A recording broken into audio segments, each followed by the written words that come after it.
How's it going, everyone? My name is Neil, my channel is FM Stinger, and I'm delighted to be here as a guest on FM Scout as one of the specialists to take you through this video of the top 10 tweaks you can make in match to get you the edge on your opponents. Now, these are all tips you can use whether you're struggling to break a team down, your backs are against the wall, or just different tips you can use to try and change the course of the match. I've done a rake of this style of video over on my channel, the link's down below. Come check it out if you want a bit more of a detailed look at each aspect. But for now, let's get on with it.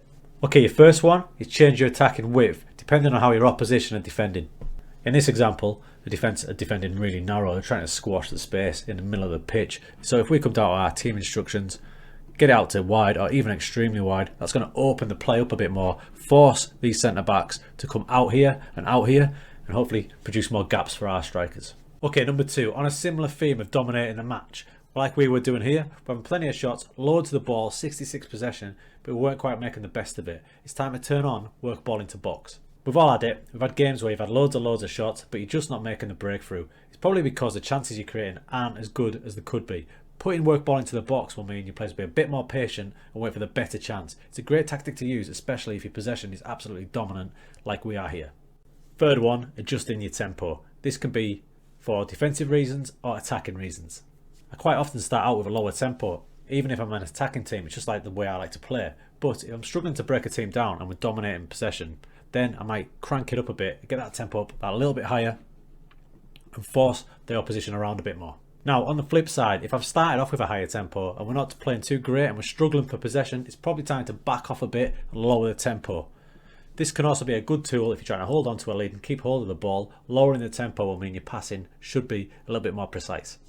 Now, if you don't feel like your team are applying enough pressure and they're not dominating in a way you would like, it could be time to push up your defensive line.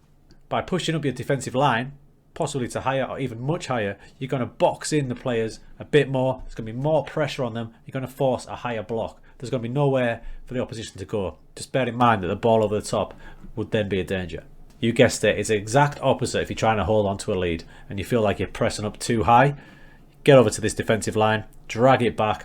Now, caution when you're going to go low like that, because you are inviting a hell of a lot of pressure in these areas here. You're going to have to play with your line of engagement as well. But if you're holding on to a lead, it's probably a better idea to drop it back. Another reason to drop it back, if the opposition have got a red hot pacey striker, you don't want them getting in behind you.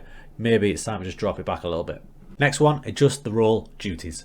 So for example, if I'm dominating the match but I'm still not breaking down the team, let's have a little look at my squad here. I've got a few on support and a few on attack. If there's gaps down the wide areas, why not have a look at this? And support is going to be playing angled through balls from a bit further back. But if there's space, adjust it to attack. That'll mean he's going to concentrate on getting further up and down these areas rather than sitting here. So if there's space to play with, adjust the duties, get him on attack, exploit the gaps. That can go for all roles, not just wing backs. I could even change deep line forward, for example. If he's not getting enough of the ball, maybe he's too far up, dropping him to a support duty, we'll just pop him more into these areas there and get him a little bit more involved. You can take it a step further by not only changing the duty, but you can change the role as well. Maybe, for example, you feel like your midfield's getting a bit exposed. De Bruyne there's in an advanced playmaker role. I can comfortably change him to a deep line playmaker. It's not going to affect the team shape, and you'll be comfortable playing that way.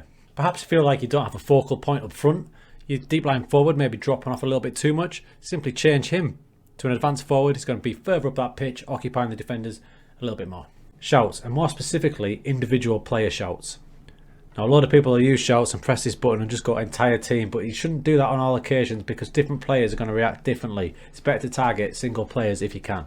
Example below, all the players are doing okay. Laporte's dropping off a bit. Let's target Laporte. Shout, we'll demand a bit more from him. From the next breaking play, you can see the shouts took effect. Laporte now absolutely buzzing with life, ready to tackle on the game. That's only going to improve your team performance. So if you can pick out certain players and individual shout it, it'll give you a little edge. Next up, man marking, and it's not necessarily a defensive move.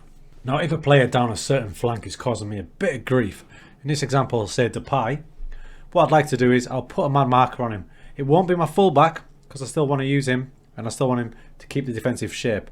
So it'd probably be my winger. This won't be for the whole game, it'll just be for a period of time till we get a bit of control back. What this will do is cancel down the effect of that player. Now, it'll also cancel a little bit of the effect of our attacking player. So what I like to do in this instance is I like to focus the player down the opposite flank just for that period of time. Obviously, different players can cause you problems in different roles. If it's a midfielder, for example, you could put one of your centre midfielders man marking, make sure it's your more defensive minded one, leave your creative one to cause some more damage. Transition instructions. Don't be scared to change your transition instructions to fit in with the match scenario. Counter press, for example, is a massively popular team instruction, but just be wary of it. You can see by the picture there that it instructs all your attacking players, other than your defenders, to go searching for the ball. They'll leave the position and they'll go for the ball. Great from the start of the match, and when you're attacking and trying to get that goal, it's a great technique. But don't be scared to drop it off, get rid of it if it's not going to plan. If you find that your opposition are getting too much space, your players are getting pulled around a bit, it's probably because that team instruction's sending them all over the place. Maybe it's time to drop it off. Here you'll have two options. You can either take it off and go with regroup, so the players will, instead of chasing after the ball when they lose it, they'll just drop back into their positions. Or, and this is one I like to do if I've got a team with good mentals, is take it off completely.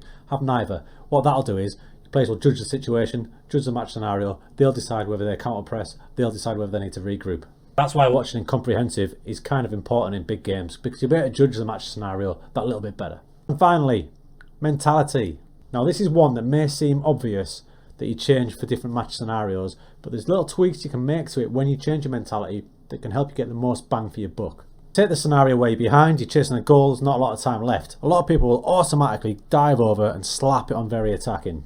Now what you've got to remember is, change your mentality may also change the way your team plays. So if you've got your team set up playing a certain way and you suddenly change mentality on them, some of the team instructions aren't going to coexist really well. Now this example should show you what I mean. It's positive mentality with short passing, patient play and work ball into the box.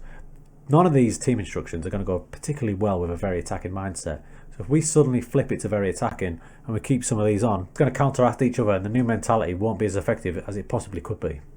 So when you flip to very attacking, then go back to your team instructions and change your team instructions to coincide with a very attacking mentality. Work ball into the box is for patient, possession-based teams. Take that off straight away. Play out defence, same thing. We want the ball forward fast. We don't want to be dilly-dallying. Get that off. The tempo and the passing directness is not what we need. Remember, very attacking is faster, direct, attacking minded. So we need to change those over as well. So we bump these up as well. Pass directness, tempo, higher, both of them. Attacking width, spread the game as much as we can. Let's get that out wide. So just by doing those few changes, you're going to get the most out of your new mentality. Okay folks, that's a wrap. I hope you found that enjoyable and hopefully you can take away a few tips to help improve your in-match management as well.